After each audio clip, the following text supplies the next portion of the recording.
Assalamualaikum warahmatullahi wabarakatuh. Saya Syarul Aidil dari kelas TI 23C. Hari ini saya akan merenungkan dan menggali lebih dalam tentang kuliah umum yang diberikan oleh seorang cendekiawan muslim, yaitu Profesor Dr. Andes Haji Abdul Patah, terkait peran vital yang diemban oleh kaum terpelajar, khususnya mahasiswa, dalam upaya mulia menyamai dan membumikan nilai-nilai luhur Islam rahmatan lil alamin.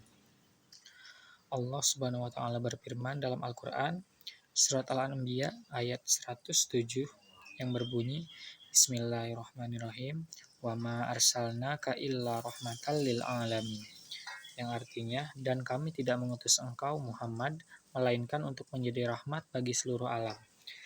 Di tengah dinamika global yang syarat akan tantangan, mulai dari erosi hingga derasnya arus informasi yang tak selalu konstruktif, pemahaman yang komprehensif mengenai konsep Islam yang membawa rahmat bagi semesta alam ini menjadi semakin urgent.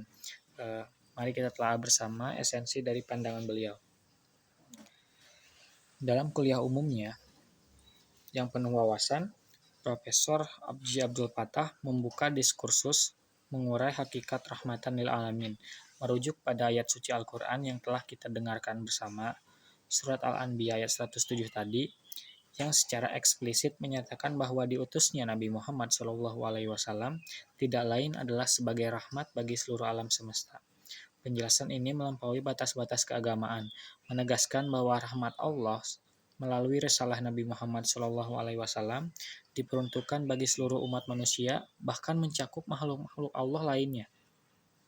Beliau kemudian mengidentifikasi berbagai tantangan yang dihadapi di era modern ini, seperti krisis identitas dan degradasi moral, serta dampak masif dari perkembangan teknologi informasi yang terkadang memicu relativisme kebenaran dan menjadi lahan subur bagi penyebaran ideologi yang bertentangan dengan nilai-nilai universal.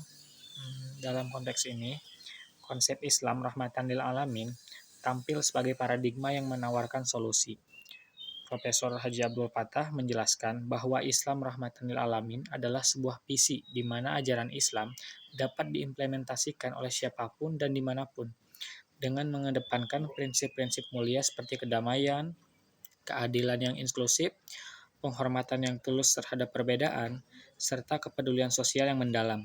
Beliau juga menggarisbawahi adanya paralelisme antara konsep ini dengan modernisme beragama, yang memiliki ciri-ciri seperti komitmen yang kuat terhadap kebangsaan, sikap toleransi yang tinggi, penolakan terhadap segala bentuk kekerasan, serta penghargaan terhadap kearifan lokal.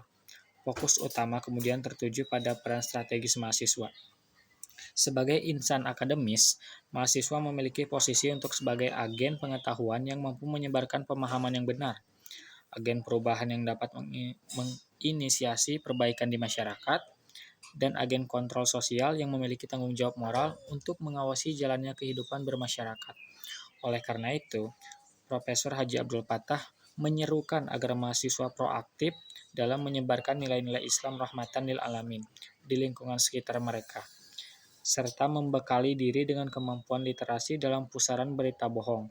Untuk memperjelas implementasi konsep ini, beliau mengisahkan contoh-contoh teladan dari kehidupan Rasulullah SAW, seperti kasih sayang dan perhatian beliau terhadap seorang lansia Yahudi yang buta, serta kebijaksanaan beliau dalam menghormati perbedaan keyakinan dengan memberikan keleluasaan bagi delegasi Kristen Najran untuk menjalankan ibadah di Masjid Nabawi.